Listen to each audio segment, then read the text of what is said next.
Welcome to the driver's seat. I'm standing in front of the 5th generation 2018 Lexus LS500h hybrid. Lexus made a commitment about 10 years ago to offer as many of their vehicles in hybrid versions, and they've pretty much done that to about half of the models. I think this is probably one they should have stopped. I'd like to see this more as a plug-in hybrid, but nevertheless, here it is, and we'll tell you all about it.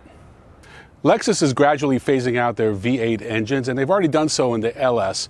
Now you have a 3.5-liter V6 twin-turbo as the base engine. Because this is a hybrid, you get a pair of electric motors. What does that translate to? Well, you get about 28 miles to the gallon as opposed to 23 on the regular gasoline version. But it's going to cost you an extra $4,500. So you have to ask yourself, is that worth it based on how you drive? Now, the LS500 has a beautiful 10-speed automatic transmission. This does not. It has this 4-gear CVT that mimics a 10-speed automatic. Translation, it's not very sporty, but that's really not what the LS500h is all about. There are certainly a lot of positives to take away from the LS500h. I like the way it drives, I like the way it looks. The spindle grille is a little bit of a polarizing design element, but you have to get past that.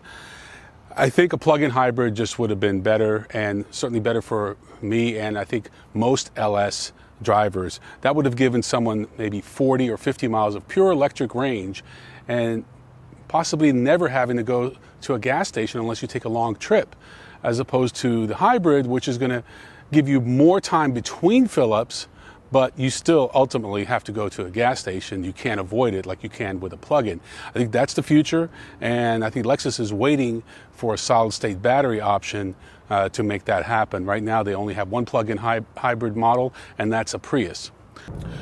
When it comes to the full-size luxury sedan segment, it's really dominated by the Europeans, BMW, Audi, and Mercedes. You also have the Cadillac CT6, and from the Japanese side, this is really the only game in town. One other one that's worth mentioning is the Genesis G90, which is the value leader in the entire segment, but this is a close second as far as pricing. If you do find yourself in the market for a vehicle in this segment, you just need to find the one that checks the most boxes. Does it have the right presence? Is it comfortable? Is it luxurious? Does it have the latest technology? Now, these are all the things that you should ask yourself. The interior is nice. It's a little understated. I think they could have done a better job with the instrument cluster.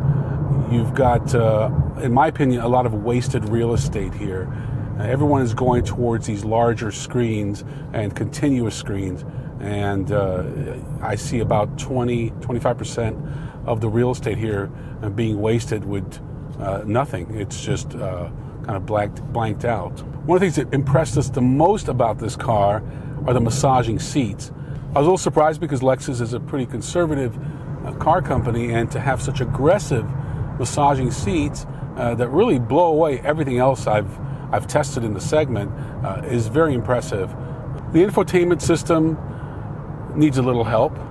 You still don't have Apple CarPlay, but it's coming because they've introduced it in other Toyota models, so clearly they're on the right path.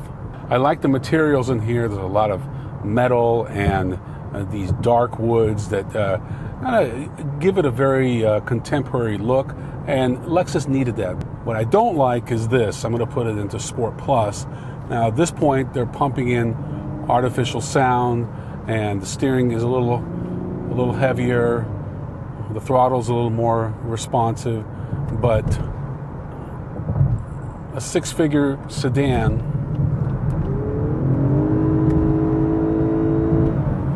really should not behave like that. This CVT that is a little slow to react, and I just don't like the way it drives. Now it just kind of feels like it's stuck in a gear. Yeah, I'm in Sport Plus, but I'm just not a big fan. I think the way the regular LS500 drives is so much better, and that feels more like a premium luxury sedan than this does.